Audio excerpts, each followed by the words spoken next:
Hello বন্ধুরা, কেমন আছো সবাই? আমি প্রতিমা ঘরকন্নাতে তোমাদের জন্য আজকে নতুন একটা রেসিপি নিয়ে চলে এসেছি। বন্ধুরা, আজকে আমি বানাচ্ছি সাবুদানার ভুনা খিচুড়ি। সাবুগুলো আমি ধুয়ে জল দিয়ে ভিজিয়ে রেখেছিলাম 1 ঘন্টা মতো, তারপরে জল থেকে ছেঁকে রেখেছি। এবারে দেখো, 2টো কাঁচা লঙ্কা, একটা গাজর ও একটা বড় সাইজের আলু টুকরো করে কেটে রেখেছি। এবারে দেখো, বাদামগুলো একটু হালকা করে ভেজে নিচ্ছি। বাদাম ভাজা হয়ে গেছে, ঠান্ডা করে মিক্সি জারে দিয়ে হালকা করে একটু গুঁড়ো করে নিলাম। বেশি মিহি করে গুঁড়ো করা যাবে না। আজকে আমি খুবই সামান্য তেলে এই সাবুদানার খিচুড়িটা রান্না করব। দেখো, কড়াইয়ে সামান্য একটু তেল দিয়ে গাজরের টুকরোগুলো দিয়ে দিলাম। গাজরের টুকরোগুলো একটু ভাজা ভাজা করে নেব। দেখো, গাজরগুলো একটু ভাজা ভাজা হয়ে গেছে। এবারে আলুগুলো দিয়ে দিচ্ছি। আলুগুলোকেও একটু ভালো করে ভেজে নেব। আলু আর গাজর যেন সেদ্ধ হয়ে যায়। আমি কিন্তু এখানে ঢাকা দেব না। এবারে দেখো, অল্প একটু নুন দিয়ে দিচ্ছি।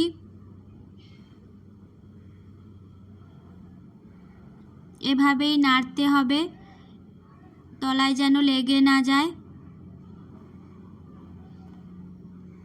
এবারে কাঁচা লঙ্কা কুচিগুলো দিয়ে দিলাম। আবারও সব কিছু ভালোভাবে নাড়াচাড়া করে নিচ্ছি। বন্ধুরা, ভিডিওটা শেষ পর্যন্ত দেখতে থাকো। আমার ভিডিও ভালো লাগলে লাইক, কমেন্ট, শেয়ার করে দিও। আর তোমরা যদি আমার চ্যানেলে নতুন হয়ে থাকো তাহলে আমার চ্যানেলটা সাবস্ক্রাইব করে নিও। ভাজা হয়ে গেছে, এবারে আমি নামিয়ে নিচ্ছি। সেই কড়াইয়ে সাবুদানাগুলো দিয়ে দিচ্ছি। দেখো বন্ধুরা, আমি কিন্তু এখানে কোনো রকম কোনো তেল ইউজ করিনি।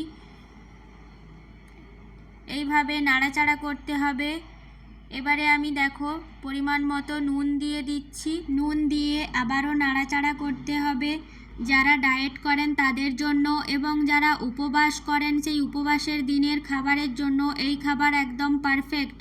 এবারে আমি দেখো বাদাম গুঁড়ো দিয়ে দিচ্ছি।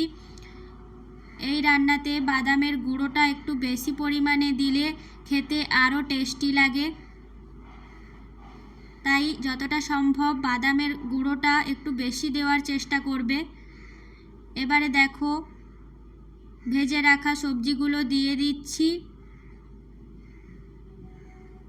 এবারে সব কিছু ভালোভাবে মিক্স করে নেব। এই রেসিপিটা খুবই অল্প উপকরণ দিয়ে হয়ে যায় এবং অসাধারণ লাগে খেতে। বন্ধুরা, তোমরাও কোনো উপবাসের দিনে কিংবা একাদশীর দিনে এইভাবে সাবুদানার ভুনা খিচুড়ি বানিয়ে বাড়িতে খেতে পারো। তাদের জন্য অল্প একটু চিনি ছড়িয়ে দিচ্ছি। চিনিটা ভালোভাবে মিশিয়ে নেব। নামানোর আগে ওপর থেকে ঘি ছড়িয়ে দিতে পারো, আমি দিলাম না, যেহেতু আমি বলেছিলাম আজকে খুবই কম তেলে আমি রান্না করব।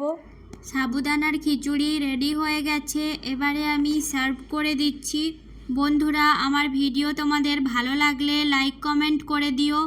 আর আমার চ্যানেলে আরও নতুন নতুন রেসিপি পেতে আমার চ্যানেলটাকে সাবস্ক্রাইব করে দিও। ধন্যবাদ সম্পূর্ণ ভিডিওটা দেখার জন্য। দেখা হচ্ছে নতুন কোনো রেসিপি ভিডিওতে।